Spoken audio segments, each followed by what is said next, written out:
Mata sa Mata, The Tino Story. May mga taong nananalo at meron namang natatalo.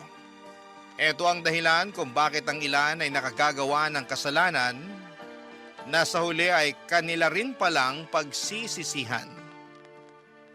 Ikaw kabarangay, naniniwala ka ba talagang life is unfair? Dear Papa Dudut, maligayang araw po sa inyo at sa lahat. Ako po si Tino, 45 years old, isa akong hamak na tricycle driver lamang. Na ang tanging hiling sa buhay noon ay mabigyan ng maayos na buhay ang sarili kong pamilya. Hindi kami mayaman at sanay na po ako sa ganung buhay dahil simula pagkabata ay mahirap na po talaga kami. Siya miyembro ng pamilya ko noon at araw-araw kaming namumuhay sa isang kahig isang tukang buhay. Laging nakakapit sa patalim ang mga magulang ko noon para lamang mapakain nila kaming magkakapatid. Lahat ng klase ng paghihirap ay naranasan ko na. Kaya naman sa murang edad ay natuto na akong dumiskarte sa buhay. 10 taong gulang pa lamang ako noon ay nagbabanat na ako ng buto para lamang may makain. May punto noon na nagawa ko pang magnakaw ng pagkain at mamulot ng mga itinatapong pagkain sa basura para lamang may makain kami. Hindi ako nakapagtapos ng pag-aaral, gawa na rin ng kahirapan. Pumasok ako sa construction noong nagbinata ako at pagkatapos nito ay naging delivery truck driver din ako ng gulay at saka nagtrabaho sa isang talyer. Noong nakapagpundar ako ng motor ay pinaglagyan ko ito ng sidecar at doon ako nagsimula bilang tricycle driver. Isa sa mga bagay na maipagmamalaki ko ay ang pagiging madiskarte ko sa buhay. Marami akong kayang gawin lalo na't laking kalye ako. Ako ang palaging nilalapitan ng mga kapitbahay namin tuwing may gusto silang ipagawa o ipakumpuni. Kapalit nito ay nagbibigay sila sa akin ng maliit na halaga ng pera. Mapagkakatiwalaan ako sa lugar namin kaya kahit walang pinag-aralan, ay isa ako sa mga nirerespeto sa amin. Yon ang dahilan kung bakit mabilis kong napaibig noon ang bagong saltang dalaga sa lugar namin na si Josefa.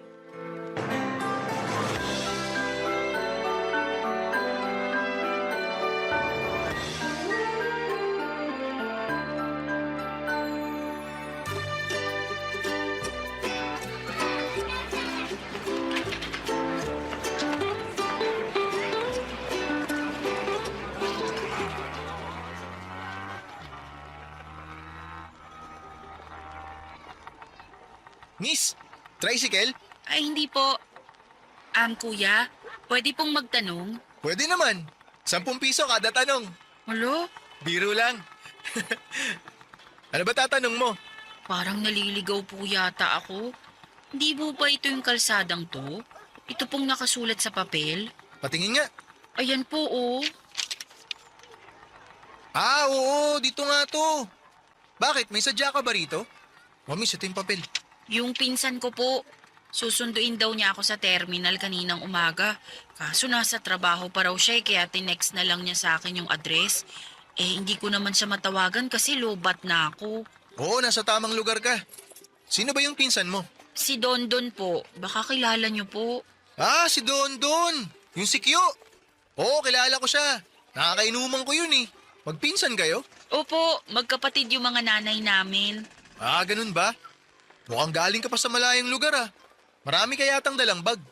Opo, galing pa po ako ng Negros. Kinuha ako dito ni Kuya Dondon kasi may nahanap siyang trabaho para sa akin dito.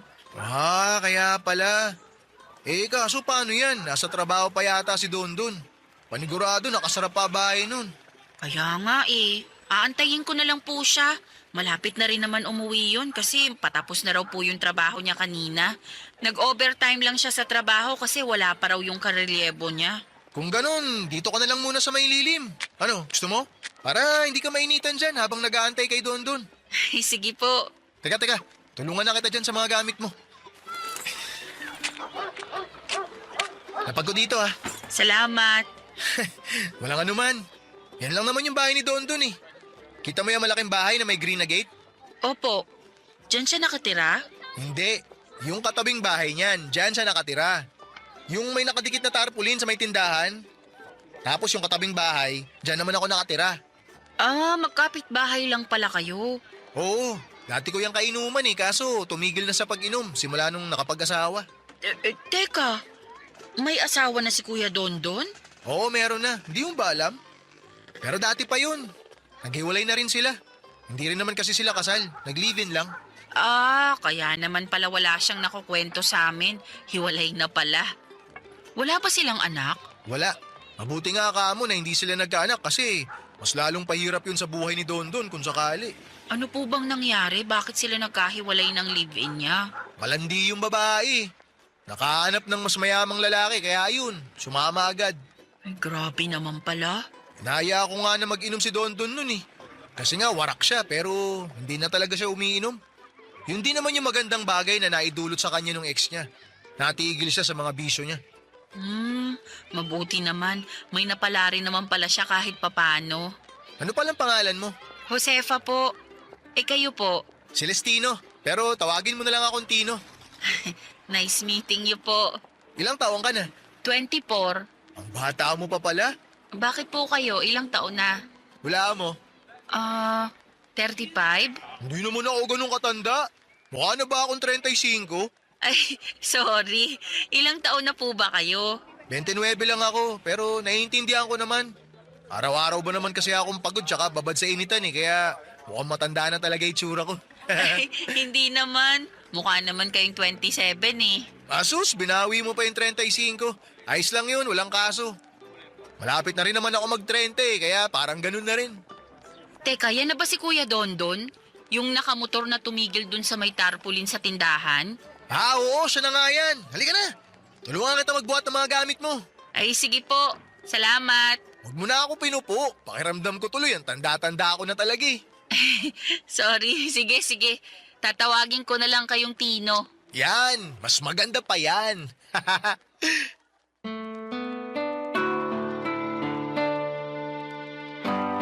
Nagtatrabaho bilang kasambahay si Josefa na mula pa sa Negros Oriental.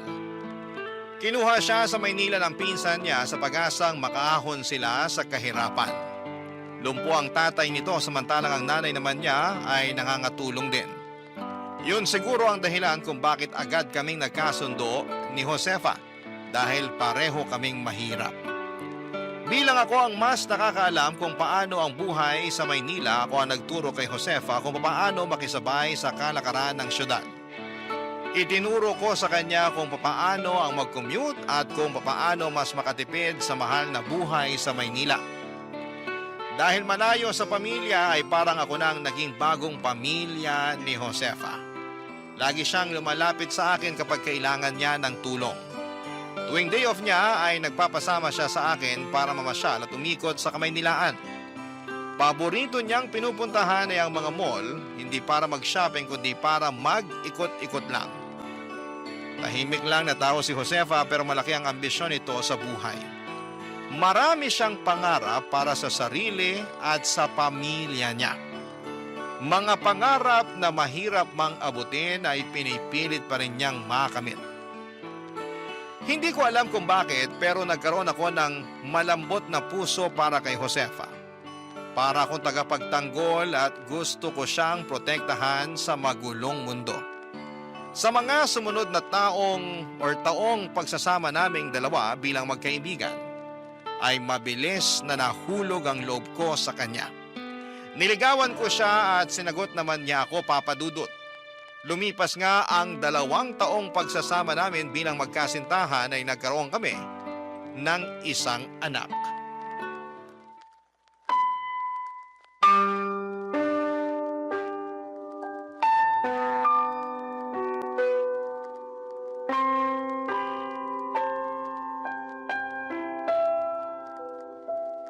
Josefa, magpahinga ka na muna. Ako na magbabantay kay Junjun. Hindi, ikaw ang kailangan magpahinga kasi mamamasada ka pa bukas. Mahirap magtrabaho ng walang tulog.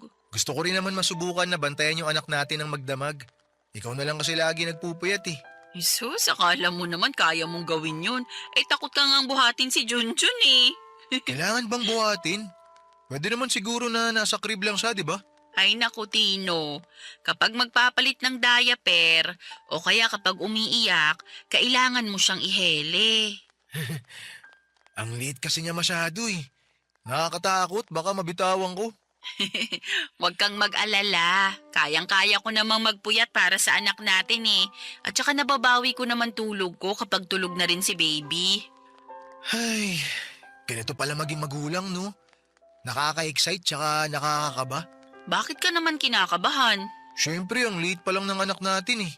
Kapag umiyak siya, hindi natin alam kung may masakit ba sa kanya o kung gutom siya o kung ano man. Yun ang mahirap. Kailangan mong hulaan kung anong kailangan ng bata. Pero masasanay din tayo. Medyo nakukuha ko na rin tong style ni Junjun eh. Depende yan sa iyak niya. Paanong depende sa iyak? Kapag malakas, diretso at paulit-ulit, ibig sabihin nun gutom na siya. Kailangan mo na siyang ipagtimpla ng gatas niyan. Talaga ba? Oo, tapos kung mahina at paungol naman yung iyak, ibig sabihin inaantok na yung bata at kailangan na niyang matulog. Oh, ganun pala yun.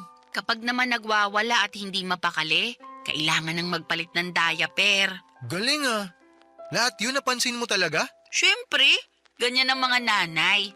Kahit hindi pa makapagsalita ang mga bata, ramdam na nila kung anong kailangan ng anak nila. Tapos eto pa, kapag tahimik tapos biglang umiyak, ibig sabihin may masakit sa kanya. Kailangan pala, aralin ko na rin yung iba't ibang klase ng iyak ni Junjun para kung sakaling tulog ka. O di kaya may ginagawa, alam ko kung anong gagawin ko.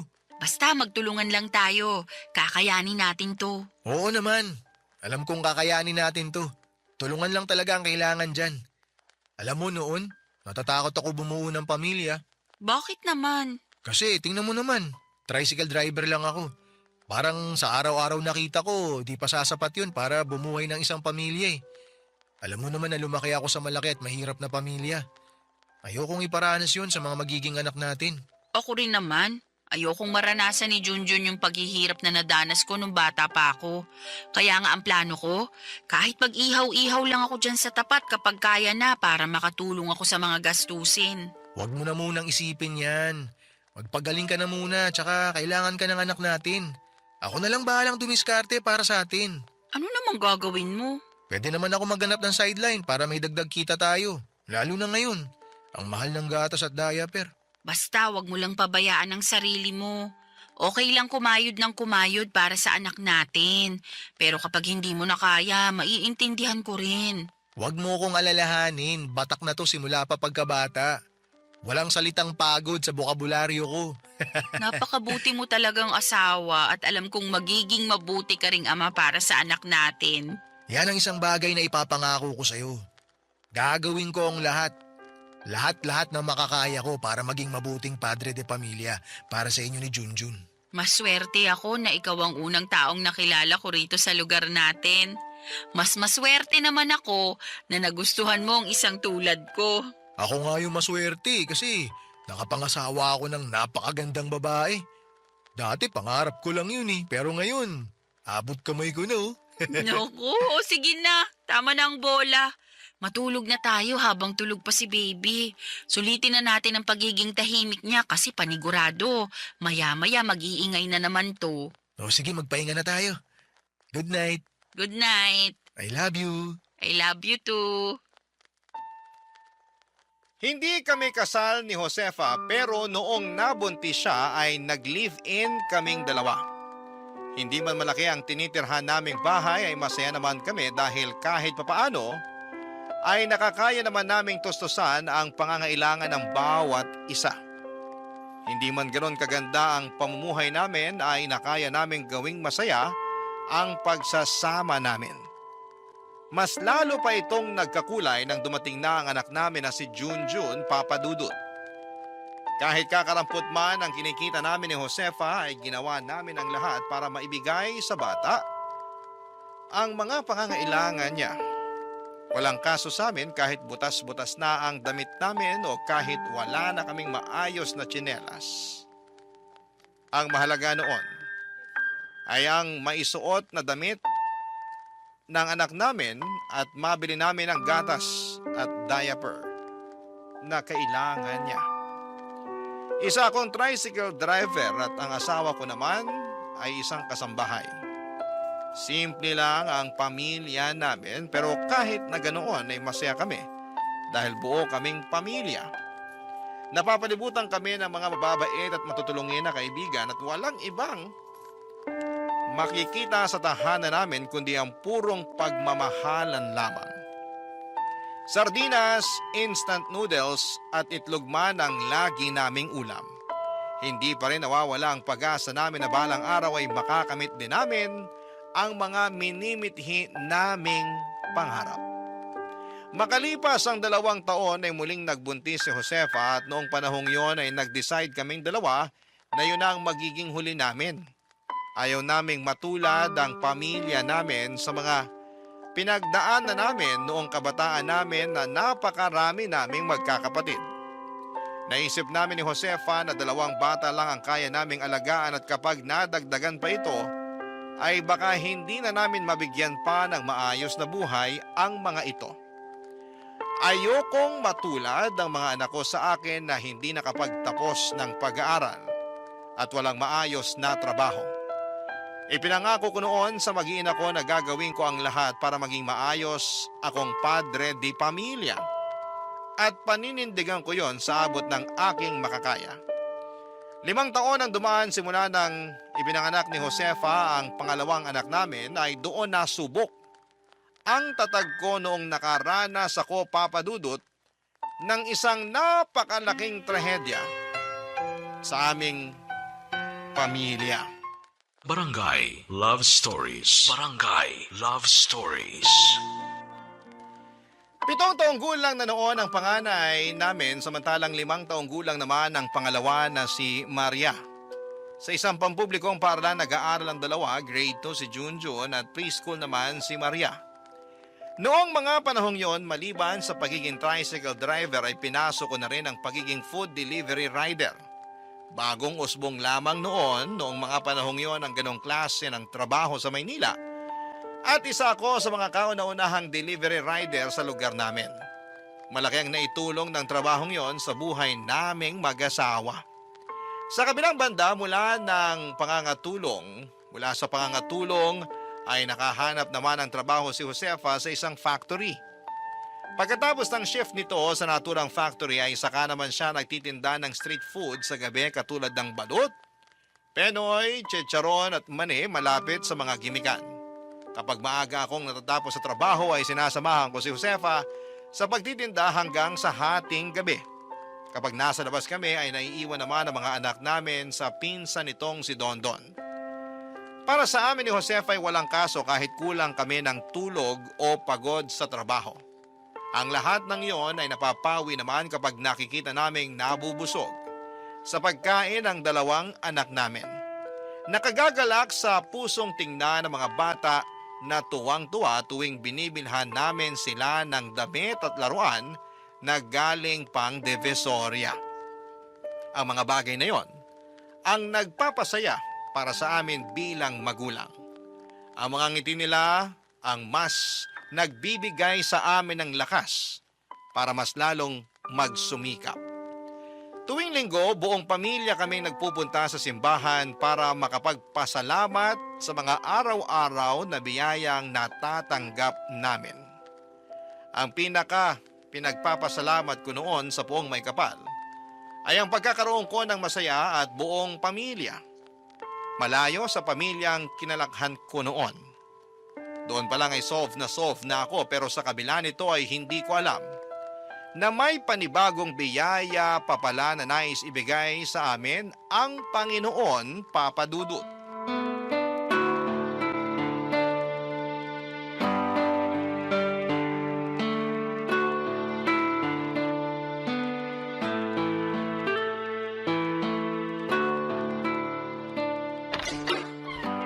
Josefa, nasaan ka? Tino, ikaw na ba yan? Nandito ako sa kusina. Nabasa mo ba yung text ko? Oo, sabi mo wag na ako magluto ng ulam. Bakit? Itabi mo na lang yung mga lulutuin mo ngayon para bukas. May inuwi akong pagkain para sa atin. Talaga? Oo, may isang bucket ako ng fried chicken dito. Tignan mo. Amin na yung uwi mong ulam para maihanda ko na. Wow! Pero sana hindi ka na nag-abala. Ang mahal niyan, di ba? Dapat ibinili na lang natin ng ulam yung ipinambili mo dyan. Baka nga pwedeng pang 2 araw na yan kung sakali eh. Huwag kang mag-alala. Hindi naman to galing sa bulsa ko eh. Wala akong ginastos dito. Talaga? Saan galing yan? Ganito kasi, may diniliver akong pagkain kanina. Tapos, birthday ata nung nag-order eh. Hindi niya alam na may pa-surprise na handa sa kanya yung mga kaibigan niya. Dahil madami namang handa, binigay na lang niya sa akin tong in-order niya. Treat na raw niya sa akin kasi birthday niya. Ay, ang bait naman. Nadamay pa tayo sa birthday niya. Oo nga, yung bait. Pagpalain sana siya ng Panginoon. Hindi ko alam na may mga ganong klaseng tao pa rin pala ngayon. Yung tipong sobra yung kabaitan. Kung ako tatanungin, hindi na ako magtataka kung bakit marami siyang mga kaibigan na sinurpresa siya para sa birthday niya. Naku, sakto to. Masarap ang ulam natin ngayon. Naaayon siya sa sasabihin ko sa'yo. May magandang balita ako sa'yo. Ha? Anong ibabalita mo? Tsaka anong kinalaman yan sa ulam natin? May natanggap akong magandang balita ngayong araw na siguradong ikakagulat mo. Magugulat ako? Talaga? Ano naman yun? Tungkol ba yan sa trabaho na gusto mong pasukan? Hindi, iba to. Huwag kang mabibigla sa sasabihin ko, ha? Pero mukhang masusundan na si Junjun at Maria. Buntis ka? Oo! Hindi nga. Buntis ka ngayon? Uy, huwag kang maingay. Nag-aaral yung 2 anak mo sa sala. Sorry. Na-excite lang ako. Totoo ba? Magkakaanak na uli tayo? Oo, nagpa-check up ako sa health center kanina. Kumpirmado nga na buntis ako. Alam ko nangako tayo sa isa't isa na hanggang 2 lang ang magiging anak natin para mabigyan natin sila ng maayos na buhay. Pero itong balitang to, sa tingin ko, blessing to mula sa Panginoon.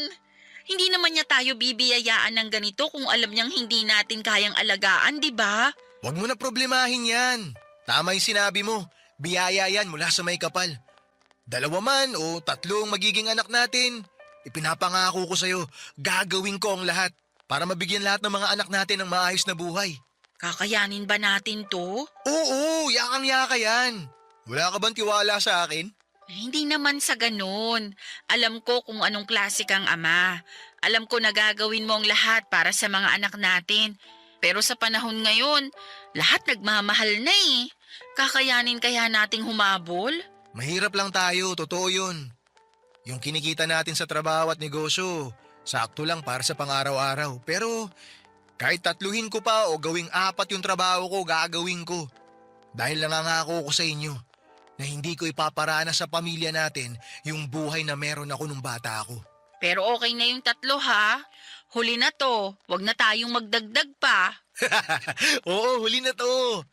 Maliban na lang kung... Wala nang maliban. Last na talaga. Ang hirap kayang mga anak. Alam mo ba kung gaano kasakit umire? Oo, promise, huli na to. Sapat na yung 5 tayo sa pamilya. Masayang-masaya na ako dun. Sakto na tong bilang natin. Mahirap magkaroon ng malaking pamilya kung hindi naman pasok yun sa estado natin ngayon. Alam natin yan pareho kasi pinagdaanan natin yan sa kanya-kanya nating pamilya. Oo, di ko nakakalimutan yun. Tawagin mo na yung mga bata sa sala para sabay-sabay na tayong kumain. Sige, mag-celebrate tayo ngayon para sa magandang balita na natanggap natin. Ay, sandali lang. Bibili lang ako ng soft drinks. Ha? Labas lang ako saglit. O sige, dalian mo. Kinabukasan ay nagpunta ang buo naming pamilya sa simbahan para magpasalamat sa panibagong biyaya na natanggap ng pamilya namin. Pagkatapos nito ay sumaglit kami sa parke para ipasyal ang mga bata. Doon ay sinulit na rin namin ni Josefa ang pagkakataon para mag-date dahil matagal na namin itong hindi nagagawa. Hinding-hindi ko malilimutan ang araw na yon. Dahil para bang ako ang pinakamasayang tao sa mundo ng mga oras na yon. Masaya kong pinapanood ang mga anak kong tuwang-tuwa na nakikipaglaro sa ibang mga bata habang kausap ko ang pinakamamahal kong tao sa tabi ko. Kwek-kwek at buko juice lang ang kinakain naming dalawa ni Josefa ng mga oras na yon, pero daig pa namin ang nag-date sa mamahaling restaurant.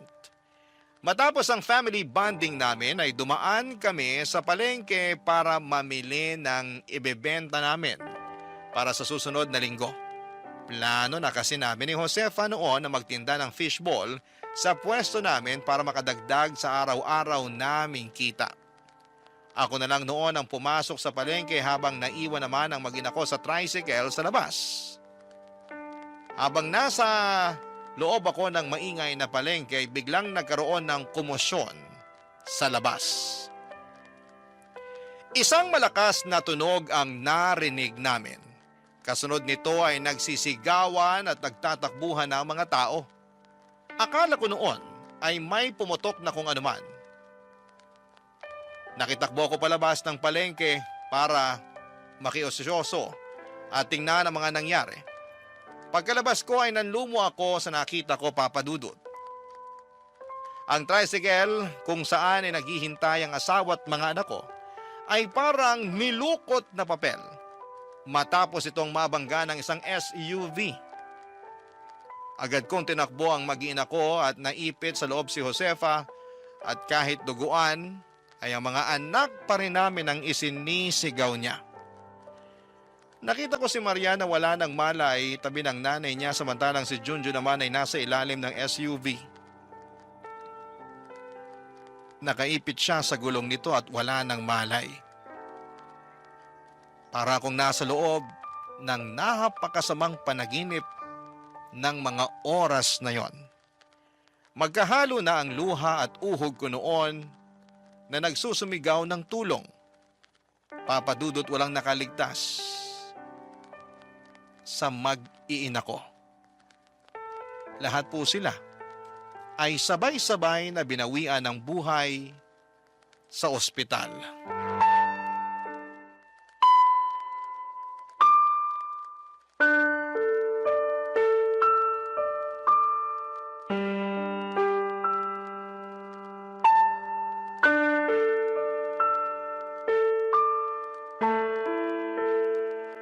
Tino, nag-request na ako ng tolda sa barangay para may mapwestuhan yung mga makikiramay habang nakaburol si na Josefa.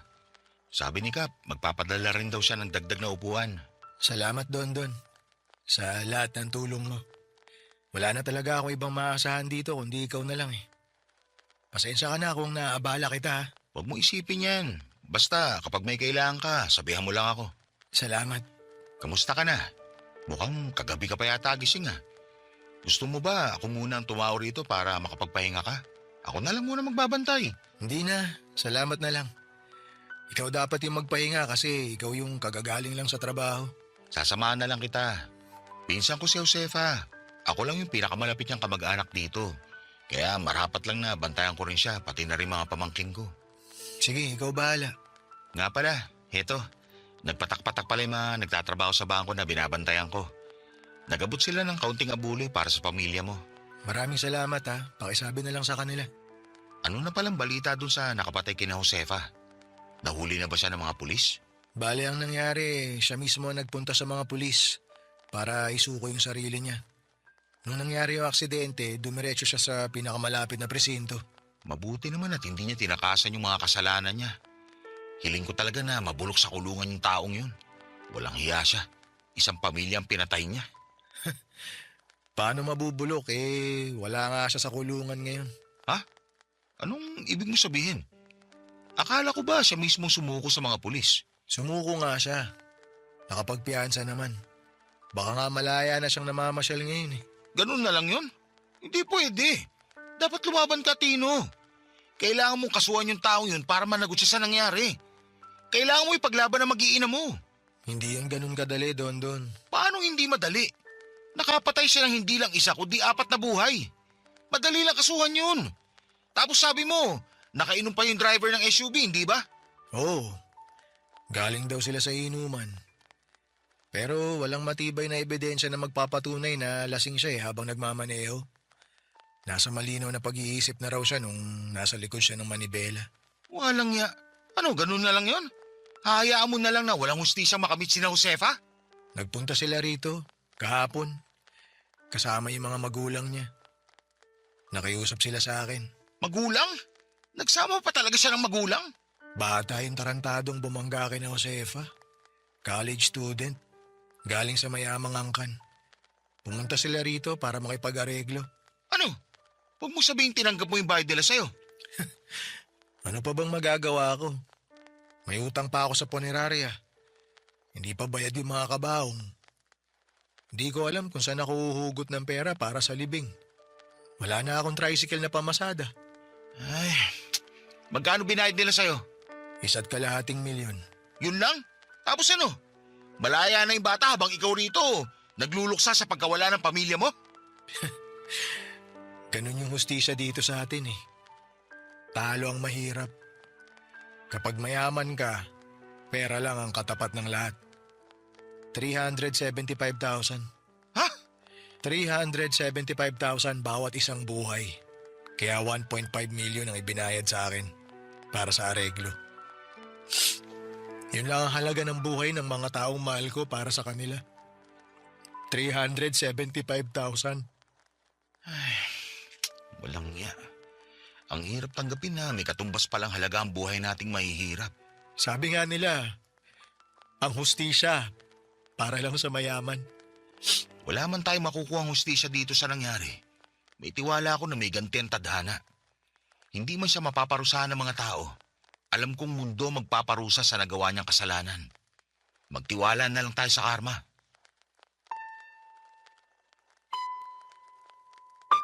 Kung may mas masakit pa sa salitang masakit, yun ang mga bagay na nararamdaman ko noong sabay-sabay na nawala mula sa akin ang mga taong pinakamamahal ko. Wala man akong pera at sapat na yaman sina Josefa, Junjun, Maria. At ang bata sa sinapupunan ng asawa ko ang naging kayamanan ko sa buhay. At yun ang ninakaw lang mula sa akin sa isang iglap. Pakiramdam ko noon ay wala na akong saysay sa mundong ito.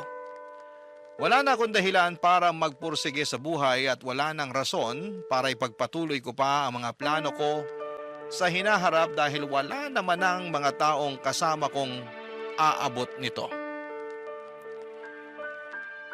Papadudot, napakarami ko pang gustong gawin kasama ang mag-iina ko.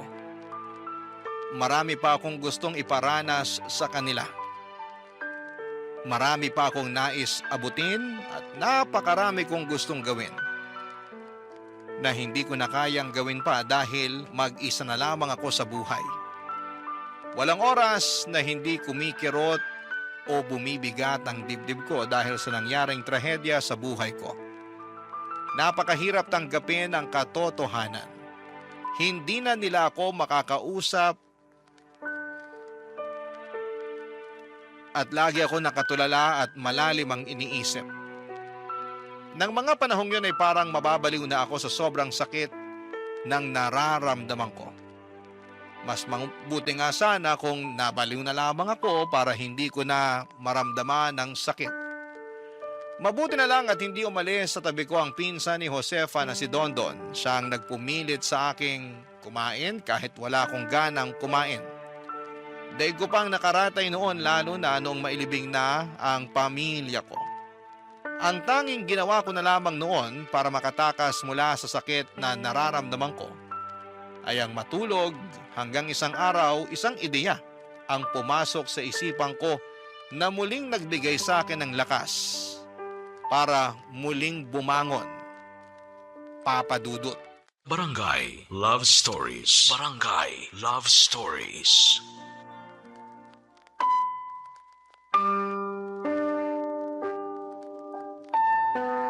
Tanghaling tapat noon, nagising ako dahil binisita ako ni Dondon. Isang pagkain ang iniwan niya sa akin para sa pananghalian ko. Kumakalam na ang sikmura ko noon pero hindi ko magawang kainin ang ibinigay na ulam ni Dondon. Mechado kasi yon, paboritong pagkain ng asawa ko.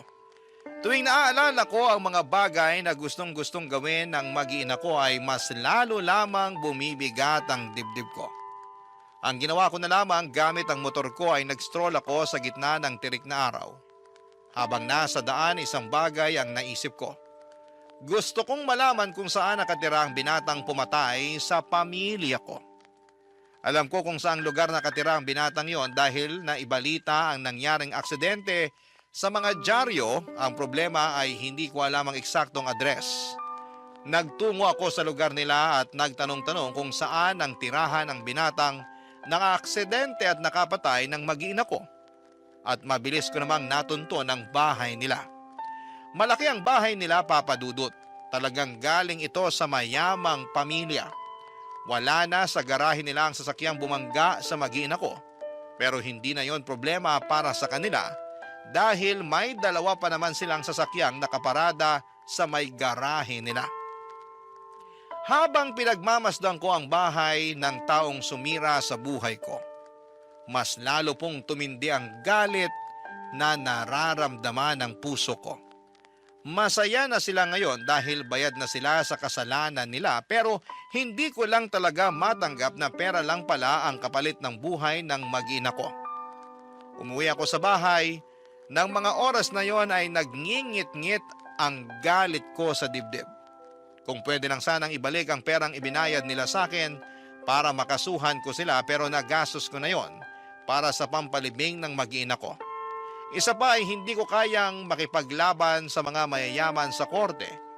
Kaya isang bagay lang ang tanging naisip ko na pwede kong gawin, Papa Dudut.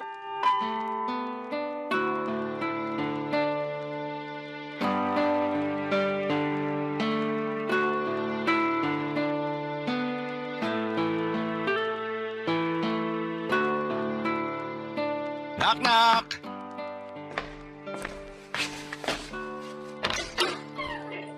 Don. Pasok ka. Salamat. Dumaan lang ako para i-update ka tungkol sa lapida. Nagawa na rin yung mga lapida. Ikakabit na lang ng mga sepulturero mamayang hapon. Ganun ba? May babayaran ba? Wala na. Ako na nagbayad ng labor nila. Nagbigay na rin ako ng pangmerienda. Oh, ano yung ginagawa mo? Nag-aasa ng kutsilyo. Magluluto ka? Mabuti naman kung ganun. May pinagkakaabalaan ka na sa wakas. Hindi tulad nitong mga nakaraang linggo na puro pagbumukmok lang ginagawa mo. Naisip ko kasi na walang mangyayari kung palagi ko na lang tinatakbuhan yung sakit na nararamdaman ko eh. Kailangan kong bumangon. Kailangan kong gumawa ng paraan para mawala tong sakit sa puso ko. Mabuti yan. Alam ko yung pakiramdam na para bang tumigil ang mundo mo simula nung nawala mga minamahal mo. Pero ang katotohanan, patuloy pa rin umiikot ang mundo kahit gaano pa kalala ang trahedyang dinanas natin. Sana makabangon ka ulit, Tino. Hindi man agad-agad pero mabuti na at sinisimula mo na. Ano sa tingin mo? Matalas na ba to? Mukhang matalas na nga. Halos kumikinang na nga eh. Pwedeng-pwede ng panghiwa ng karne. Ay, ano bang lulutuin mo? Hindi ko gagamitin to panluto. May iba akong paggagamitan ito. Ha? Para saan naman? Basta, malalaman mo na lang. Okay ka lang? Bakit ganyan ka magsalita? Nakakatakot ka. Huwag kang mag-alala. Okay lang naman ako. Okay na okay ako. Okay, sige. Tawagan mo na lang ako kapag may kailangan ka. Papasok na ako sa trabaho. Sandali lang. May tanong ako sa'yo. Oh, ano yun? Alam mo ba kung ano yung ibig sabihin ng kasabihang mata sa mata, ngipin sa ngipin? Oo. Hindi ba tungkol yan sa pag-iiganti? Mata sa mata. Kung anong ginawa sa'yo, yun din ang gagawin mo sa kanila. Ngipin sa ngipin, kung ano ang nawala, yun din ang kukunin pabalik. Tama. Mata sa mata. Bakit mo natanong yan? Wala naman. Sandali lang. Anong pinaplano mo? Mata sa mata, di ba? Kung ano yung nawala, yun din ang kukunin. Plano mo ba magiganti sa taong pumatay sa mag-iina mo, Tino? Ito na lang yung nakikita kong paraan para matanggap ko yung katotohanan. Hindi mapapanatag ang puso ko hanggat hindi ko nakukuha yung tamang hustisya para sa mag-iina ko. Teka, huwag kang magpadalos-dalos. Wala sa mga kamay natin ang hustisya, Tino. Kung ano man yung pinaplano mo, pag-isipan mo muna yung mabuti. Nakapagdesisyon na ako. Gagawin ko to para sa pamilya ko. Sigurado ka ba magugustuhan ng pamilya mo tong gagawin mo? Gugustuhin ba ni Josefa na ipagiganti mo sila? Sa tingin ko, hindi. Kesa makamit ang hustisya, mas gugustuhin ni Josefa na lumayo ka sa panganib. Tino, huwag mo gawin to sa sarili mo. Ninakawan ako ng pamilya, Dondon. Hindi pwedeng nakaupo na lang ako rito habang yung pumatay sa mag-iina ko malaya pang nakakalakad sa mundong to. Hayaan mong karma na lang ang gumanti para sa'yo. Parang awa mo na. Para sa ngalan ng pamilya mo, huwag mong gawin to. Ano na lang sasabihin ng mga anak mo kapag pinapanood ka nila sa langit? Wala na silang sasabihin, Dondon. Bakit? Kasi yung mga anak ko patay na. Patay na sila. Wala na akong mga anak. Wala na akong asawa. Wala na akong pamilya. Ano ginawa ko para mabigyan ng ganitong klaseng parusa? Naging mabuting tao naman ako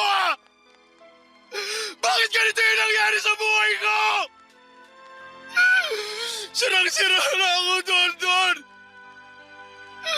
Lugbok na ako. Hindi ko na kaya.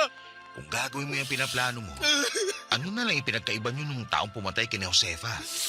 Gusto mong ipasa yung sakit na nararamdaman mo sa ibang tao? Paano yung mga taong nagmamahal sa kanya? Paano ako?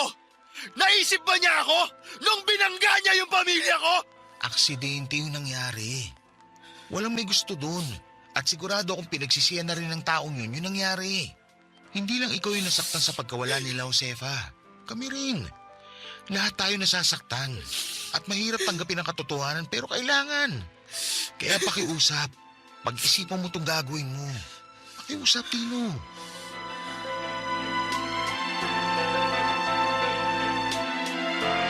Wala nang ibang nasa isip ko noon kundi ang maghiganti. Sobra nang binalot ng galit ang puso ko at punong-puno ng kasakiman ang puso ko noon at naniniwala ako na sakalang mawawala ang sakit na nararamdaman ng puso ko kapag nakabawi na ako sa taong gumawa nito sa akin. Wala na akong pakialam kahit makulong pa ako o mamatay dahil sa gagawin ko dahil wala rin naman na akong uuwi ang pamilya. Sa mga sumunod na araw ay nabaling ang atensyon ko sa binatang nakabangga sa mag-iina ko. Minanmanan ko siya bawat galaw, bawat lugar na pinupuntahan nito. Kung sino ang palagi nitong nakakasama at kung kailan siya mapag-isa lang. Habang pinapanood ko ang pagbabalik nito sa normal nitong buhay na parabang wala siyang kinitil na buhay. Mas lalong lumaki ang galit ko sa kanya. Napapatanong ako sa sarili ko kung papaano siya nakakangiti at nakakatawa. Nakakakain ng mga bagay na gusto niyang kainin at nakapapasyal habang ang mag-iina ko ay tahimik nang nakahimlay sa ilalim ng lupa. Ramdam ko ang pagiging unfair ng mundo, Papa Dudut. Matapos ang ilang linggong pagmamanman, ay sinagawa ko na ang plano ko sa binata. Inabangan ko siya sa parking lot ng kanilang eskwelahan. Ilang oras ako naghintay at nagtago sa parking lot na yon. Di kalayuan mula sa sasakyan nito ay nasakto namang ginabi siya sa eskwelahan nila. Kaya wala nang katao-tao noon sa nasabing parking lot. Noong makita ko siya, napapalapit na sa kanyang sasakyan, bitbit ang mga gamit nito, ay nilabas ko na ang hawak kong patalim mula sa bag ko.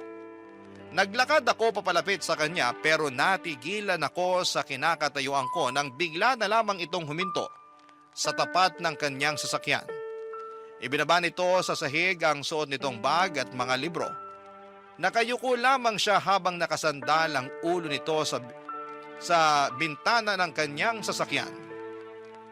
Maya-maya ay napaupo ang binata at nagsimula itong humagulhol na parang bata. Doon mismo ay nakaramdam ako ng awa sa kanya. Para bang ang matigas kong puso ay naging malambot. Napagtanto ko na bata lamang siya. Isang bata nakagawa ng kasalanang hindi niya ginusto. Nang mga oras na yon ay binalik ko na lamang ang patalim sa bag ko. Saka ako nagsimulang maglakad papalayo, Papa Dudut.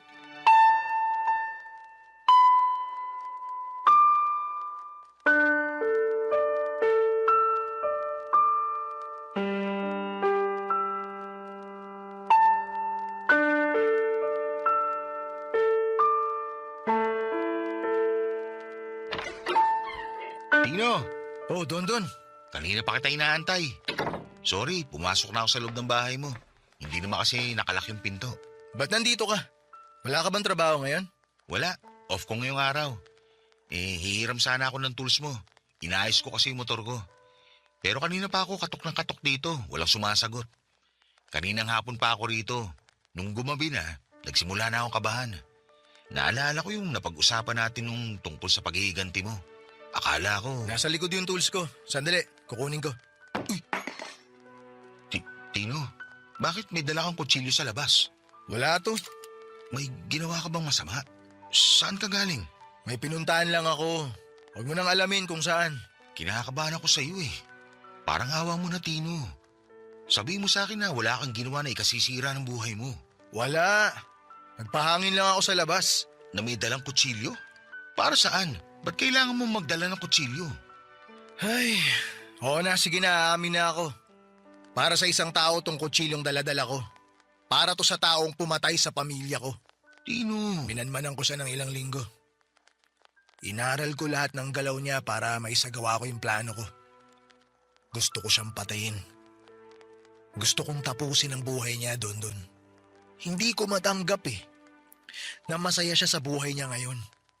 Samantalang ako, patuloy na naghihirap dahil sa pagkawala ng mag-iina ko.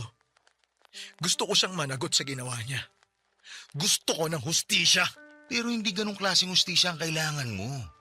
Hindi mo kailangan pumatay ng tao para lang makabawi sa nangyari sa pamilya mo. Tino naman. Huwag kang mag-alala. Wala akong ginawang masama sa kanya. Kahit tingnan mo pa tong kutsilyong inuwi ko. Wala tong bahid ng dugo. Kung ano man yung iniisip mo, hindi yun nangyari. Wala kang masamang ginawa habang nasa labas ka. Hindi ko tinuloy yung plano ko. Biglang nagbago yung isip ko nung nakita ko yung bata ng malapitan. Bakit nagbago yung isip mo? Hindi ko kaya. Kahit gaano kalaki yung galit na nararamdaman ko, hindi ko kayang pumatay ng tao. Kasi alam mo sa sarili mo na hindi sadya yung nangyari. Alam ko rin na mabait kang tao at hindi mo magagawang kumitil ng buhay. Hindi ka ganong klaseng tao, Tino. Kaya ka nga minahal ni Josefa eh. Hindi ko na alam kung anong gagawin ko. Ang sakit pa rin eh. Paano ko ba maaalis tong pakiramdam na to sa dibdib ko? Pagod na ako. Pagod na ako umiyak. Pagod na ako. Wala tayo ibang magagawa kundi damahin lang yung sakit. Walang gamot dyan eh. Antayin mo na panahon na magpagaling sa sugat dyan sa puso mo. Mamamanid lang yan hanggang sa dumating ang araw na masasanay ka na rin sa sakit. Alam mo, naisip ko, sana nadamay na lang ako sa aksidente. Sana kasama na lang ako sa mga namatay para hindi ako yung naiwang nagluluksa rito. Huwag mo sabihin yan. May rason kung bakit ikaw yung naiwan. May dahilan kung bakit ikaw yung natitirang nabuhay. Ano yung dahilan? Bakit ako? Bakit ako lang? Hindi ko alam masagot pero kung akong tatanungin mo, sa tingin ko, nabuhay ka para ipagpatuloy yung naiwang alaala ng pamilya mo. Nabuhay ka kasi kailangan mo ipagpatuloy kung ano man yung mga pangarap na nasimulan nyo bilang pamilya. Tuparin mo ang mga bagay na yun. Alang-ala sa kanila. Hindi ko alam kung kaya kong gawin yun. Hindi ko nga alam kung paano ako magpapatuloy eh. Alam mo, mas maganda siguro kung magpakalayo-layo ka muna. Saan naman ako pupunta? Dito na ako lumaki. Nandito ang pamilya ko. Hindi ba nabanggit mo na may probinsyang nanay mo? Doon ka magpunta. Doon ka magsimula ng panibagong buhay. Doon ka magsimula ulit. At kapag handa ka na, kapag tanggap mo na ang lahat, bumalik ka rito para ipagpatuloy kung ano man ang iiwan mo rito. Pag-iisipan ko. Papadudot, pinakinggan ko ang mga sinabi sa akin ni Dondon. Hindi paghihiganti ang solusyon sa sakit na nararamdaman ko. Nagpakalayo-layo ako, Papadudot, at umuwi ako sa probinsya ng nanay ko. Doon ay pilit kong kinalimutan ang malagim na trahedya na nangyari sa pamilya ko. Masakit na magsisimula ulit ako ng panibagong buhay na wala na mga taong inaasahan kong makakasama ko hanggang sa pagtanda ko.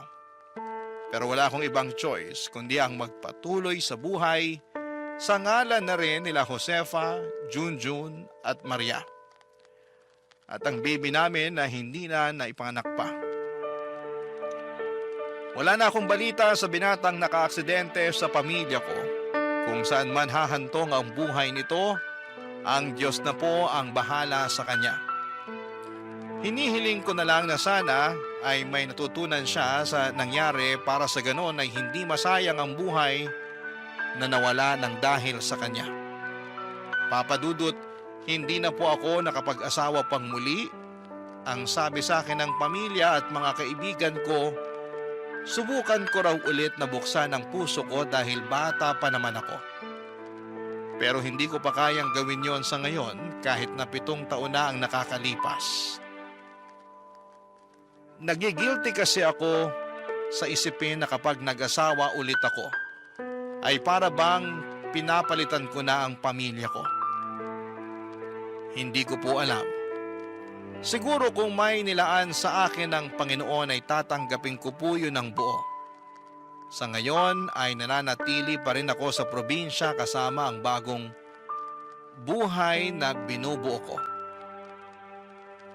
Hindi po ako nakakabalik pa sa Maynila at wala na akong planong bumalik doon dahil ipinapaalala lamang nito sa akin ang mga matatamis at mapapait na alaala ng nakaraan ko. Dito na po nagtatapos ang kwento ko, masalimuot pero patuloy pa rin na lumalaban sa buhay. Muling maligayang araw po sa inyong lahat, ang inyong forever kapuso at kabarangay, Tino. Walang perpektong relasyon, ngunit hindi tama na tayo ang magiging dahilan upang tuluyang masirang pagsasamang ating iniingatan. Minsan kapag kinukulong ang isang ibon ay mas lalo lang niyang gustong lumaya at kumawala. Ikaw kabarangay, maluwag ka ba sa iyong partner? Dear Papa Dudut, habang may buhay, may pag-asa. Yan ang lumang kasabihan na tinanim ko sa aking isipan simula pa lamang noong kabataan ko. Pero habang may buhay ay meron ding pagsubok. At yon ang mga karanasan na gusto kong ibahagi sa programa ninyong Barangay Love Stories. Sobrang hilig ko talagang makinig ng radyo hanggang isang araw ay napakinggan ko ang programa ninyo. Simula noon ay naging libangan ko na ito habang tumatao sa negosyo kong tindahan ng mga pruta sa lugar namin sa Pasig. Bago ko ipagpatuloy ang pagbabahagi ng aking istorya, ay tawagin niyo na lamang po ako sa pangalang Reggie. 45 years old at tubong Bagong Ilog sa Pasig City. Babae po ako, pangalang lalaki lang. Meron akong 3 anak sa kinakasama ko noon na pangalanan na lang nating Arnel. Bale, 3 taong kaming magkasintahan bago kami nagpakasal taong 2001. Sakto kakatapos ko lang din noon sa kolehiyo. Magsisimula ang lahat 1 buwan mula nang maikasal kami, Papa Dudut.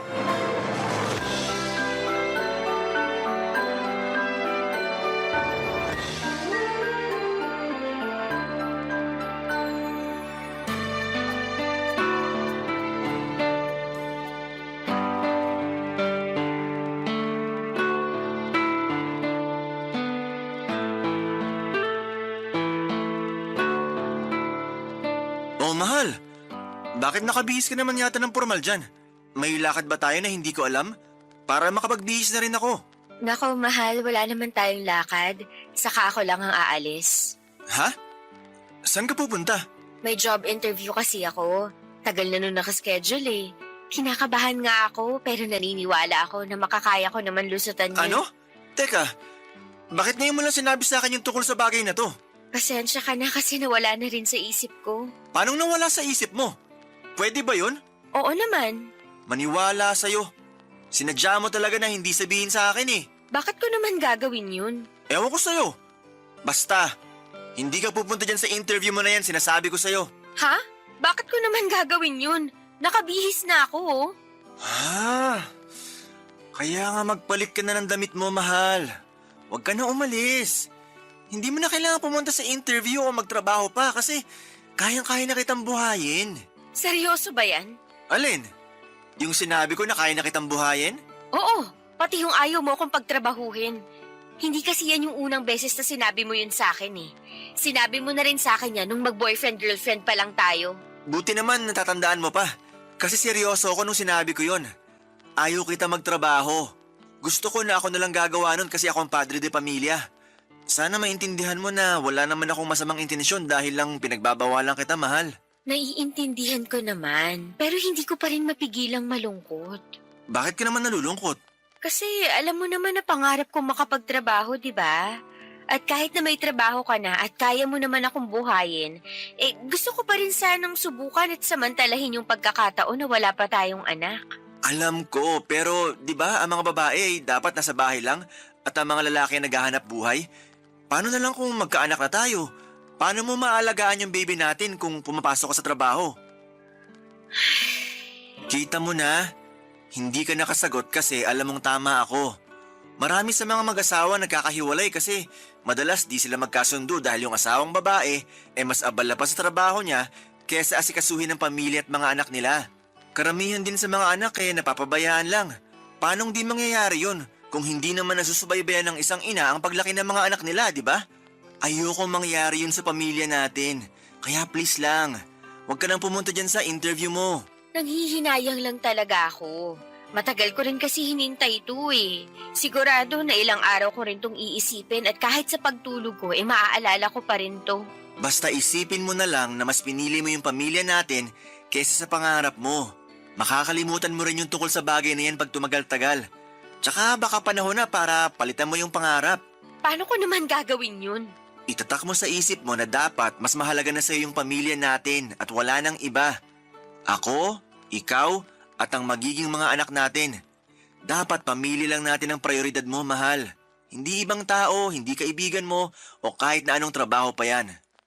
Ako yung lalaki sa pamilya. Ako yung padre de pamilya, kaya ako na rin ang bahala sa lahat. Dito ka na lang sa bahay at maging mabuting asawa sa akin.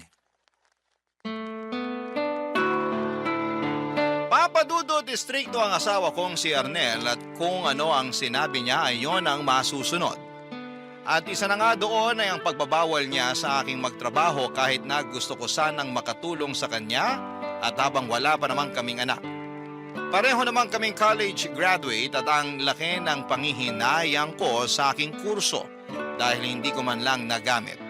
Pero dahil nga ayaw ng asawa ko na magtrabaho ako ay nagpasakop na lamang ako sa kanya. Ang ibig sabihin ay sinusunod ko siya, papadudot. Lumipas sa mga buwan at na-promote si Arnel bilang manager ng isang kilalang fast food chain na matagal na niyang pinagtatrabahuhan simula pa lamang nag-aaral kami. Marketing management kasi ang tinapos niya at masaya naman siya sa usad ng kanyang karera ng mga panahong yon. Samantalang ako naman ay naging abala sa pagiging housewife. Masaya naman ako sa ginagawa ko dahil naaasikaso ko ng mabuti ang munti naming pamilya ni Arnel. Pero nandun pa rin ang lungkot at panghihinayang sa ibang bagay na pwede ko pa sanang magawa, lalo na yung may kinalaman sa inaral ko. Kung hindi nyo kasi na itatanong ay graduate ako ng accountancy. Noong sumunod pang buwan ay nabuntis na nga ako at naging maselan yon kaya pansamantala kong nakalimutan ang aking lungkot tungkol sa mga bagay na hindi ko na magagawa dahil magiging nanay na ako. Sa halip ay nag-focus ako sa aking pagbubuntis hanggang sa matagumpay kong naisilang ang panganay naming anak ni Arnel. Sa awa naman ng Diyos ay malusog naman ang baby girl namin. Makalipas nga ang 3 buwan matapos kong manganak ay may binalita ang mister ko sa akin, Papa Dudut.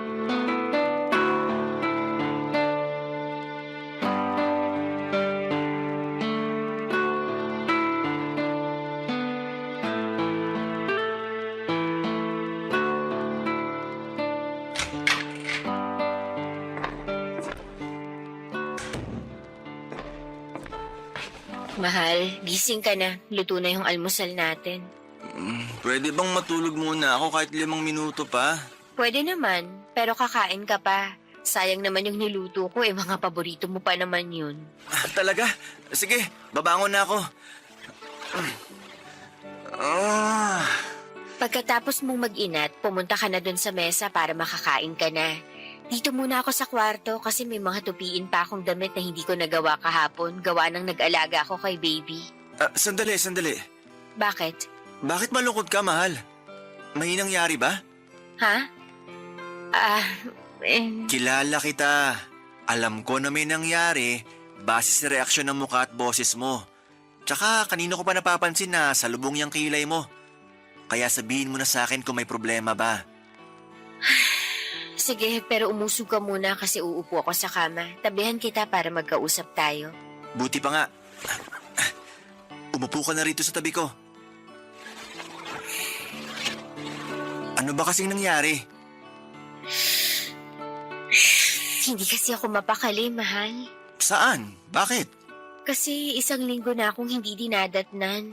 Tapos naisipan kong mag-PT kasi malakas yung hinala ako na buntis ako. Oh, tapos? Nagpiti ka nga? Oo, Anong resulta? positive. Buntis ulit ako, mahal. Yahoo! Ang galing naman! Nakadalawang anak agad tayo! Pwede bang huminahon ka lang? Baka magising yung baby natin. Sige ka, ikaw magpapatahan sa kanya pag umiyak siya. Ay, oo nga pala. Pasensya na kasi na-excite lang talaga ako. Hindi ko napigilan. Buti ka pa, masaya. Ako kasi hindi. Ha? Bakit naman? Biyaya kaya yung mga bata? Andun na tayo sa biyaya nga yung mga bata. Pero kasi... Kasi 3 buwan pa lang yung panganay natin. Tapos magkaka-baby ulit tayo. Pag pinanganak ko yung pangalawa natin, siguradong hindi na ako magkakanda-ugaga sa pag-aalaga sa kanilang dalawa. Diyan pa nga lang sa panganay natin, hindi ko na magawang maligo o makapagsuklay ng buhok man lang kung wala ka rito para buhatin yung baby natin. Ngayon pa lang, nakikita ko na mahihirapan ako ng husto. Alam nga namang hindi mo ituloy yung pagbubuntis mo nang dahil lang sa bagay na yon. Gusto mo ba na ipalaglag natin yung baby natin? Kilabutan ka nga sa sinasabi mong yan. Bakit ko naman gugustuhin ipalaglag yung anak natin? Hindi ko naman sinabing gusto mo. Pero nagrereklamo ka na mahihirapan kapag naging dalawa na yung baby natin. Kaya yan lang yung nakikita kong solusyon para di ka na mahirapan. Kabaliwan pa rin yun kasi anak natin yung pinag-uusapan natin dito. Gusto mo bang usigin ako ng konsensya ko habang buhay? Siyempre hindi. Pasensya ka na kung nasabi ko yon. Medyo magulo na rin kasi isip ko. Hindi ko na alam yung gagawin. Baka kasalanan ko rin naman kasi lumalabas na nagrereklamo ko. Mga anak naman natin yung inaalagaan ko. Hayaan mo na. Wala ka naman masamang ginawa kaya wag mo nang sisihin yung sarili mo. Hindi ko lang din mapigilang matakot kasi ligtas ba sa akin na magbuntis kahit halos kapapanganak ko pa lang? Ligtas naman siguro pero hayaan mo. Dahil magpapaalaga naman tayo sa doktor. Hindi kita pababayaan ngayong daladala mo dyan sa sinapupunan mo yung pangalawa nating anak. Salamat, mahal. Walang anuman. At salamat din kasi sobra mo akong pinasaya ngayon na unti-unti nang lumalaki ang ating pamilya. Papa Dudut, may nangyari sa amin ni Reggie makalipas lamang ang 3 buwan matapos kong ipanganak ang panganay namin. Bumalik na rin kasi sa normal ang menstruation ko pagkalipas ng 2 buwan dahil hindi naman ako breastfeeding. Nung una ay ayaw ko pang magpagalaw kasi pakiramdam ko ay hindi pa ako nakakaraos mula sa panganganak pero nagtatampo at sa katagalan ay nagagalit na sa akin ang asawa ko. At dahil uso noon ang mga lalaki naghahanap ng ibang babae kapag hindi napagbibigyan, ay natakot ako ng husto. Kaya naman tinis ko na lamang ang sakit sa aking katawan na nararamdaman ko ng mga panahong yon para mapagbigyan ko lamang ang gusto ng asawa ko. Pero hindi ko akalain na mabubuntis niya agad ako. Aaminin ko na gumuho ang mundo ko nang nalaman ko na magkaka-baby ulit kami ni Arnel dahil nga maliit pa ang panganay namin. At mas lalo kong naisip na imposible na akong makapagtrabaho nito kasi matatali ako sa pag-aalaga sa mga anak namin. Akala ko noong una ay sweet yung hindi ka gustong pagtrabahuhin ang asawa mo. Lagi kasi yung sinasabi sa akin ni Arnel kahit na noong hindi pa kami kinakasal. Pero habang tumatagal ay lumiit ng lumiit ang mundo ko na umiikot lang sa 4 na sulok ng bahay namin at pakiramdam ko ay nasasakal na ako sa aming relasyon, Papa Dudut. Barangay Love Stories. Barangay Love Stories.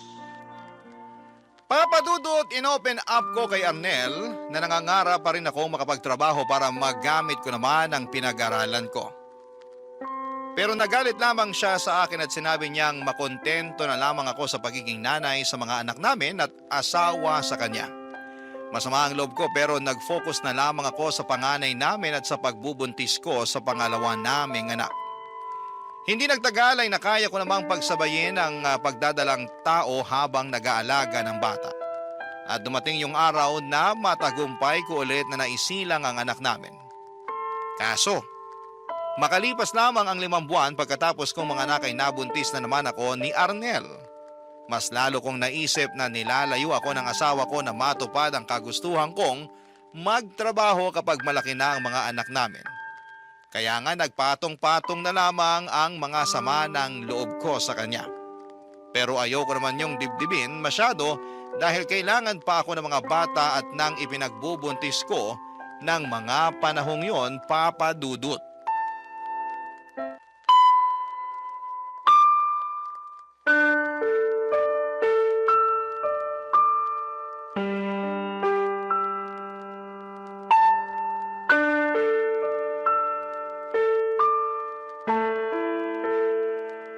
Sino yung kausap mo kanina? Ha? May kausap ba ako? Oo, meron. Ikaw na rin sumagot sa tanong mo. Pero hindi ko siya kilala. Kaya tinatanong ko kung sino siya at kung bakit kailangan mo siyang kausapin. Hindi mo ako kailangang sigawan. Naririnig kita, Arnel. Magkaharap lang tayo, oh. Kumalma ka nga dyan. Kakalma ako kung sasagutin mo na yung tanong ko. Hindi ko alam ang pangalan niya, pero mabait naman siya kaya kinausap ko. At kaya pala todo ngiti ka rin dyan, no? Ano bang pinagsasasabi mo? Hindi pa ba halata? Nagseselos ako. Bakit mo naman pagseselosan yung tao? Wala naman siyang ginagawa. Nagkwentuhan lang kami sandali kasi tinanong ko siya kung bago lang ba siya sa kinukuhanan natin ng tubig. Sa ngayon ko lang din siya nakita kaya kinausap ko. Bakit kasi kailangan mo pa siyang tanungin? Hindi ka na lang manahimik dyan at pabayaan mo yung tao na magtrabaho. Masyado kang pabida at madaldal. Sobra ka naman magsalita. Nagsasabi lang ako ng totoo. Walang totoo sa mga sinasabi mo para lang sa kaalaman mo. Teka, bakit nakabihis ka? Saan ka pupunta? Makikipagkita ako sa kaibigan ko. Nagsabi ako sa'yo kagabi tapos tumango ka na lang nun dahil inaantok ka pa. Inaantok na pala ako eh. Malamang hindi ko yun narinig ng maayos. Anong ibig mong sabihin ngayon? Tinatanong pa ba yan? Hindi ka aalis. Arnel naman! Kahit na ano pang sabihin mo, dito ka lang sa bahay natin. Napakainit sa labas tapos kakaladkirin mo mga anak mo. Nasisiraan ka na ba ng ulo? Baka mapabayaan mo lang sila. Magta-tricycle naman kami Saka sa mall naman kami pupunta ng mga kaibigan ko para hindi mainit. Kahit nasa simbahan pa kayo pumunta, wala akong pakialam. Dapat kung anong gusto ko, yun ang masunod. Hindi ka aalis. Hindi mo isasama ang mga anak ko. Dito lang kayo sa bahay natin. Ano ba kasing masama sa paglabas ko, ha? Gusto ko lang naman maiba yung paligid ko kasi nagsasawa na ako rito sa bahay natin. Hindi mo ba yun naiintindihan? Laging ikaw na lang yung nakakalabas sa ating dalawa. Paano naman ako? Malamang kailangan ko lumabas para pumasok sa trabaho ko. Hindi lang yun. Umaalis ka rin para makipagkita sa mga kaibigan mo pag day off mo. Tapos ako, hindi ko pwedeng gawin yun? Sobra naman yata yun, Arnel. Hindi na tama yun. Yung hindi tama ay ang itsura mo. Ano namang mali sa itsura ko? Posturang-postura ka eh. Kung sa mall lang naman kayo pupunta ng mga kaibigan mo, bakit kailangan mo pang mag-ayos ng gusto? Siguro may lalaki kang pinagagandahan, no? Wala akong pinagagandahang lalaki at wala na ba akong karapatan na mag-ayos ng sarili lalo lalabas ako? Hindi mo na kailangan magpaganda dahil may asawa at anak ka na. Hindi ko naman nakakalimutan yun Hindi naman pala eh. Pero kung umasta ka dyan, mukhang nakakalimutan mo ng pamilyado ka. Baka akala mo na wala na sa isip yung delivery boy ng tubig na kinausap mo kanina. Ewan ko sa'yo. Para ka namang tanga Paulit-ulit tayo. Kung ano-anong iniisip mo wala namang katotohanan yung mga binibintang mo sa akin. Bakit ko naman gagawin yun mahal kita, saka yung mga anak natin? Sige nga. Hindi ko alam. Kaya nga para di na ako magkaganito, sundin mo na lang ako. Di ba, masunurin ka namang asawa? Patunayan mo sa akin na marunong ka sumunod sa mga gusto kong mangyari para hindi na tayo mag-away pa.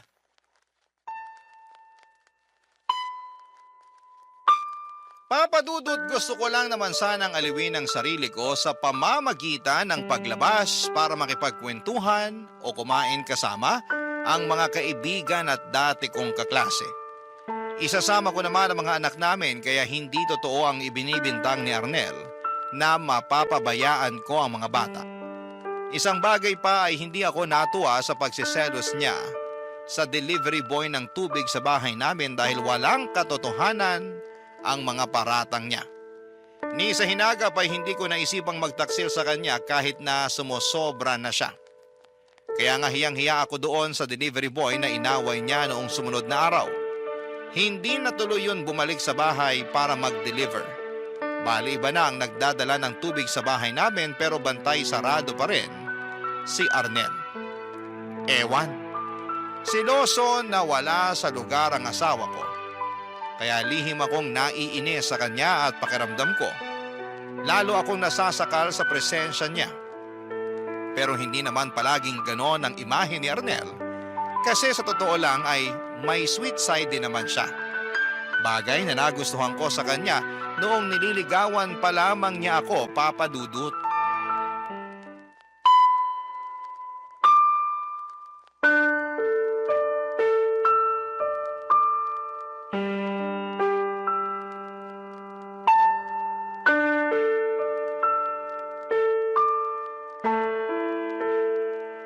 Hanggang ngayon ba may tampo ka pa rin sa akin, mahal? Paano ko sabihin kung oo, magagalit ka ba sa akin? Hindi, pero malulungkot ako. Bakit naman? Kasi iisipin ko na hindi mo naiintindihan na pinoprotektahan lang kita laban sa mga manyak sa labas ng bahay natin. Kaya madalas kitang pagbawalan na umalis. Hindi na kasi natin sigurado yung panahon. Baka mamaya may mangyari sa inyo ng mga anak natin pag lumabas kayo ng bahay.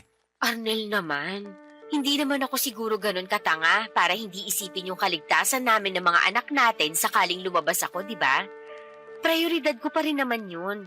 Hindi ko ipapahamak ang sarili ko pati na yung mga bata. Tungkol naman dun sa mga sinasabi mong manyak, sa itsura kong to na mukha ng losyang dahil sa pag-aalaga ng 2 bata at buntis pa sa pangatlo natin, pag-iinteresan pa ba nila? Baka nga makita pa lang nila ako, tumakbo na sila palayo sa akin kasi napagkamalan nila akong aswang. Di bali ng ganun. At least panatag akong walang mananamantala sa'yo. Anong tibali ng ganun? Na mukha akong losyang sa kaaswang? Bakit ba kasi ganyan ang tingin mo sa sarili mo? Ay hindi ba? Nagtanong ka pa talaga, sa yun yung nakikita ko sa tuwing humaharap ako sa salamin. Mukhang losyang, puyat at laging pagod. Tapos nagsisimula na ulit umitim yung mga singit at batok ko gawa nitong pagbubuntis ko. Lumaki na rin tong ilong ko. Tingnan mo, naglalagas na rin yung buhok ko. Ang pangit-pangit ko na, Arnel. Tapos ayaw mo pa ako nakikitang nag-aayos ng sarili. Pasensya ka na. Talagang pasensya lang ang masasabi. Ano bang gusto mong gawin ko? Ewan ko sa'yo, isipin mo. Pati ba naman yung mga bagay na yan, ako pa yung mag-iisip? May sarili ka namang utak dyan, kainis ka. O sige, gusto mong lumabas, di ba? Oo. Sige, lalabas tayo. Ha? Talaga? Oo, naisip ko na tama ka. Masyado naman kita pinagbabawalan. Hindi ka naman preso sa pamamahay natin. Ayoko na yun yung isipin mo dahil lang ayaw kitang lumabas. Kaya naisip ko na sasamahan na lang kita para makasigurado ako na magiging ligtas kayo ng mga anak natin. Saan naman tayo pupunta? Saan mo ba gusto? Kahit saan, magsabi ka lang. Mag-date tayo katulad ng dati. Pero kasama na nga lang natin mga anak natin. Wala namang problema sa akin yun. Lalo, wala naman tayong mapag-iiwanan sa mga anak natin. Sige, ganun na lang. Mag-isip ka ng lugar na gustong-gusto mong puntahan. Tapos sa day off ko, lalabas tayo. Talaga? Totoo ba yan? Oo, totoo yan. Tsaka paraan ng pakikipagbati ko rin to sa'yo. Naku, wala na yun. Basta matuloy lang yung paglabas natin ng mga bata. Alam mo kasi, sabik na akong mamasyal. Matagal na rin simula nung huling beses na nangyari yun, kaya medyo naaaburido na ako rito sa pamamahay natin. Kaya nga paghandaan mo yan. Lalo na sa kung anong susuotin ng mga anak natin. Gusto ko maging presentable, pero presko yung magiging damit nila. Kasi mainit dito sa atin. Alam ko naman yun. Hayaan mo at hahanapan ko sila ng maayos na damit. Salamat, mahal. Salamat din, mahal. Hindi mo alam kung gaano mo ako napasaya. Excited na ako mag-day off ka para makalabas na tayong pamilya. Ako rin, sobrang excited na. Kaya sana, huwag ka na magtampo sa akin, ha? Bati na tayo. Hindi na ako nagtatampo at oo, bati na tayo. Papa Dudut, noon na lang ulit ako na ilabas ni Arnel simula nang nanganak ako sa pangalawa namin. Para akong ibong nakalaya sa hawla ng mga panahong yon, kaya naman sobrang saya ko. Sinulit ko na ang pamamasyal namin dahil alam kong baka matagal ulit yon mangyari. Habang nasa labas kami ay biglang bumalik sa akin ang nakaraan. Yun bang bago pa lamang kami magkasintahan ni Arnel dahil madalas na niya talaga akong nilalabas noon para mamasyal at mag-date. Gaya ng sinabi ko ay may sweet side rin si Mr. ko. Likas siyang maalaga at malambing. Kaya nga nagustuhan ko siya ng husto kasi pakaramdam ko ay nasa kanya na ang lahat ng katangiang hanap ko sa isang lalaki. May pangarap din siya sa buhay at lagi niyang sinasabi na hindi niya ako pababayaan. Lalo na pag may sarili na kaming pamilya. Kaya nang dahil sa date naming yon, Papa Dudut ay naramdaman ko ulit na maging malaya at maging masaya. Barangay Love Stories. Barangay Love Stories. Papa Dudut, mali siguro talaga na umasa ako na magbabago pa si Arnel, lalo na sa pagiging seloso niya. Dahil pagkatapos ng date namin yon ay tumindi ang pagsiselos na nararamdaman niya. Hindi niya makalimutan yung mga nakasalubong naming tao na napatingin sa akin ng panahong yon. May sinabi pa siya sa akin na ginusto ko raw na habulin ang tingin ng mga kalalakihan dahil sa pananamit ko. Ako na lamang ang naaburido kasi siya lang naman ang nakapansin ng mga bagay na sinasabi niya sa akin. Wala akong ginagawang masama, formal ang pananamit ko pero hindi ko na kasalanan kung may tumingin man sa akin. Hindi ko na yon kontrolado. Kahit na mabuting ama si Arnel sa mga anak namin ay hindi naman siya mabuting asawa sa akin. Bukod sa pagsiselos niya ay ramdam na ramdam ko na kinokontrol na niya ako. Sa totoo lang, ang dami na niyang pinagbabawal sa akin. Halimbawa noon ay ang pakikipag-usap sa ibang tao, lalo na sa mga hindi niya kilala. Bawal na rin ako mag-makeup at magpaganda para hindi raw pansinin ng ibang tao. Bawal mag-lipstick, gumamit ng cologne at kahit na anong pabango. Bawal din ang magpa-manicure at pedicure. Grabe. Hindi ko na alam ang gagawin. Para na akong mababaliw nang wala sa oras. Hindi nagtagal ay pinanganak ko na ang pangatlong anak namin ni Arnel. Mas naging tutok ako sa pag-aalaga sa mga anak namin kahit na pagod na ako. Tapos kapag sumusumpong ang toyo at pagsiselos ni Arnel, ay nadaragdagan lang ang pagod na nararamdaman ko, Papa Dudut.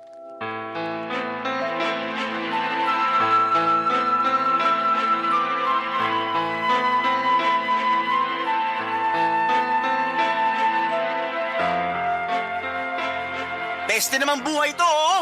Ano bang problema mo? Nagtanong ka ba talaga? Eh, ikaw yung problema rito. Anong ako? Paano ako ay kararating lang natin mula sa pagsisimba tapos biglang ako naging problema? Oo! Kasi bakit mo masyado kang maganda? Ano bang pinagsasasabi mo? Hindi mo ba nakita yung lalaking katabi mo sa jeep kanina? Kung todo titing sa hita mong lintik ka eh. Kung bakit kasi hindi ka nakinig sa akin na imbes na magpantalon, nagbistida ka. Tapos yung katabi mong lalaki, panay sulyap naman sa'yo, pero hinahayaan mo lang. Hindi ko alam yung mga pinagsasasabi mo. Saka wala namang problema sa suot ko Mas dapat nga na magbestida sa simbahan kaysa pantalon. Sinasabi mo ba na ayos lang din natitigan ka ng mga lalaking yon? Syempre hindi. Lumalabas kasi na gustong gusto mo eh. Kunwari ka pa na hindi mo alam. Hindi ko naman talaga alam, lalo na karga ko yung anak nating bunso. Saka kahit na alam ko, sigurado na hindi ko yun gugustuhin dahil may asawa na akong tao. Hirap sa'yo, masyado kang malisyoso, nakakasama ka ng loob eh. May gana pa talagang sumama yung loob mo. Ilang beses ko bang dapat sabihin sa'yo na gusto lang kitang protektahan laban sa mga manyak na yon? Baka naman nasa isip mo lang yan. Anong sinabi mo? Sabi ko, baka nasa isip mo lang yan. Yun bang minamanyak ako ng ibang tao kahit hindi naman? Masyado mo lang binibigyang kulay lahat ng bagay kasi praning ka. Ako pa talaga naging praning rito? Eh sino pa ba? Alam nga namang ako o yung kapitbahay natin, ikaw lang naman yung ganyan sa atin. Paulit-ulit mong sinasabi na gusto mo lang akong protektahan laban sa mga manyak dyan sa labas. Pero hindi naman ganun yung nararamdaman ko.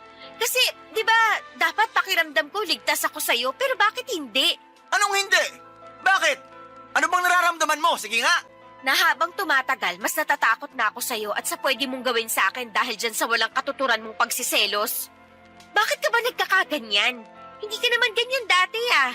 Bakit bigla ka nalang naging seloso nang wala sa lugar? Siguro kasi kasalanan mo rin. Paano naging kasalanan ko? Kasi binibigyan mo ako ng dahilan para magselos. Pinagsasasabi mo dyan, hindi yan totoo. Totoo yun kasi yun yung nararamdaman ko. Katulad na lang kanina. Walang ibig sabihin yung nangyari kanina. Hindi ako naniniwala sa'yo. Bahala ka sa buhay mo kung hindi ka maniwala. Hindi ko na problema yun. Ah, ganon? Sige, halika rito. Bakit? Anong gagawin mo sa akin? Eh sa hindi pa rin talaga ako mapanatag na wala lang yung nangyari kanina eh. Sabi mo bahala ako, di ba? Kaya nga halika rito. Kasi kukumpirmahin ko lang kung hindi ka nasabik nung tinitigan ka ng dalawang lalaki sa jeep. Ano? Nababaliw ka na ba?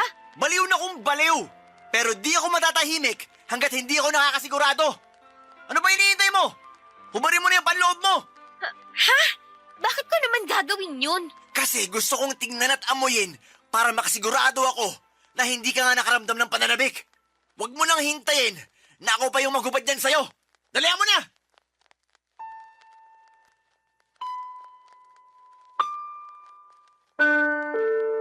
Papadudot, ginawa nga ni Arnel sa akin ang bagay na gusto niyang gawin upang makumbinse ang sarili niya na wala akong naramdamang pananamig doon sa mga lalaking nakatabi ko sa jeep.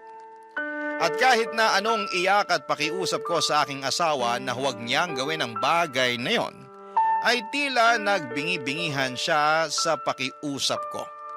Matapos noon ay nagalit ako sa kanya pero mas galit pa rin siya sa akin. Pinagbantaan pa niya ako na ayusin ko ang sarili ko at huwag ko raw subukang makipaglandian sa ibang lalaki habang nakatalikod siya. Meron daw talaga akong kalalagyan sa kanya. Papadudot, yun na yata ang pinakamalalang away namin ni Arnel nang dahil sa pagiging seloso niya. Umabot na kasi sa point na naging marahas na siya sa akin at hindi na lang yon basta pananalita. Natakot na ako sa kanya ng husto. Anumang sandali, papadudot, ay pipitik siya at mapipisikal na niya ako. Bukod doon, pakiramdam ko ay hindi na niya ako nirerespeto bilang babae at bilang kanyang asawa, papadudot.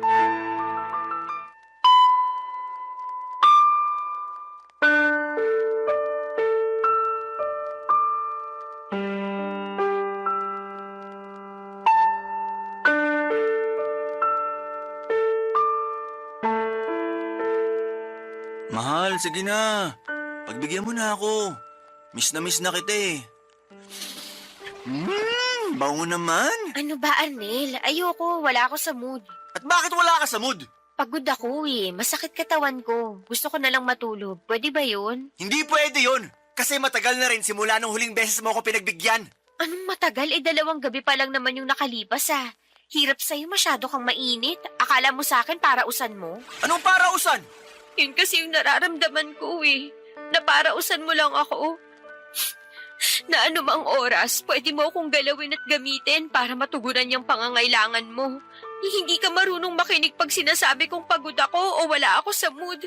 Kasi para sa'yo, responsibilidad ko na pagbigyan ka sa lahat ng oras na gusto mo. Natural! Asawa kita! Kaya ano bang nirereklamo mo dyan? Hindi naman yun ang issue rito, kundi ang pagiging mainit at mapilit mo sa kama. Kainis naman! Dami mong arte! Buti pa mag-iyosin na lang muna ako sa labas kaysa makipagtalo sa'yo. Teka, ano yan? Alin ba yun? Yan oh! Ano nga yun? Yung nasa basurahan. Kukunin ko para makita mo. Pati ba naman basura natin pinag-iinitan mo? Paanong di mag-iinit ang ulo ko? Eh pakete to ng pills. Ha? Sa'yo ba to? Sa'yo to eh. Iniinom mo to? Magsabi ka ng totoo. Oo, akin yan. At oo, iniinom ko yan. Bakit ka umiinom nito nang hindi ko alam? Tinatanong pa ba yan? Siyempre, ayoko pang mabuntis. Walang hiya ka, Reggie! Yan ang dapat sa'yo! Hayop ka, bakit mo ako sinampal? Kasi marunong ka na magsikreto sa akin! Hindi ganyan na mag-asawa! Ginawa ko lang yun kasi sigurado ako na kapag nalaman mong umiinom ako niyan, siguradong magagalit ka sa akin at baka nga ipatigil mo pa. Ipapatigil ko talaga. Kasi ito pala ang dahilan para hindi tayo magkaanak ulit. Ilang anak pa ba ang gusto mo mula sa akin? Nakakatatlo na tayo sa loob lang ng 3 taon, Arnel. Ilang buwan pa lang yung lumilipas pagkapanganak ko tapos binubuntis mo na agad ako. Hindi ka na ba marunong maawa sa akin? Responsibilidad mo bilang asawang babae na magbuntis. Nakakalimutan mo na ba yon? Hindi ko yun nakakalimutan pero utang na loob naman.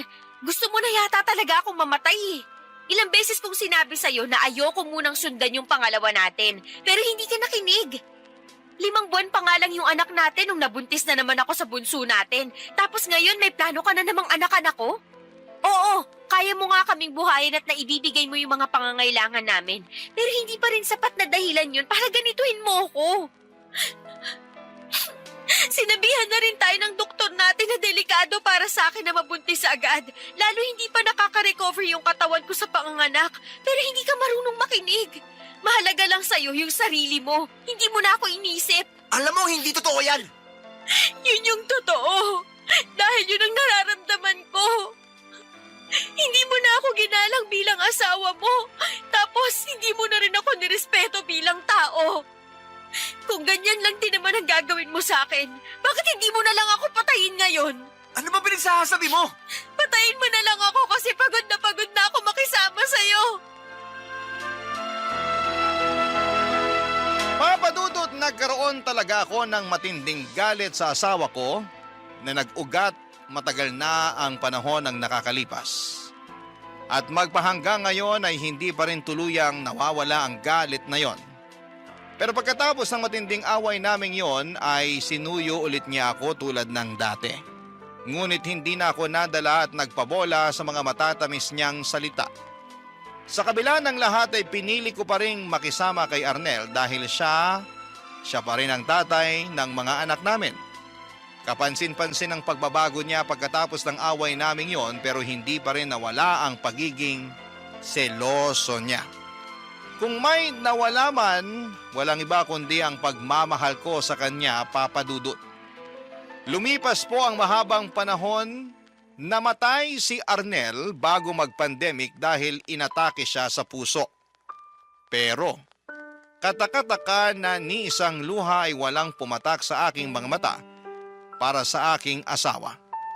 Sa halip, pakiramdam ko ay nabunutan ako ng malalim na tinik sa lalamunan, lalo na nakalaya na ako sa kanya.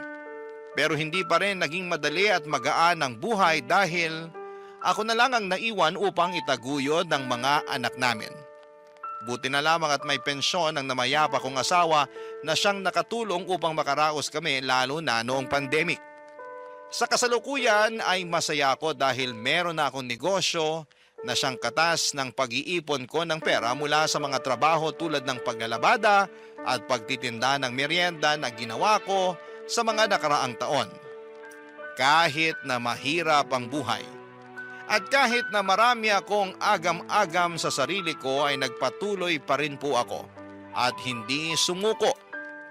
Marami rin akong what if. At kahit na hindi nasagot lahat ng tanong ko ay naniniwala akong may dahilan ng lahat. Malaking bagay din sa akin ang suporta ng mga anak ko at ilang pinagkakatiwalaang kaibigan upang mas makaya ko po ang lahat. Maraming salamat po sa inyo, Papa Dudut. Sakaling mapili po ninyong i-ere ang sulat ko sa inyong istasyon. Sana nga po'y kinapulutan po ito ng aral ng ating mga kabarangay. God bless and more power po sa inyo. Ang inyong forever kapuso at kabarangay, Reggie.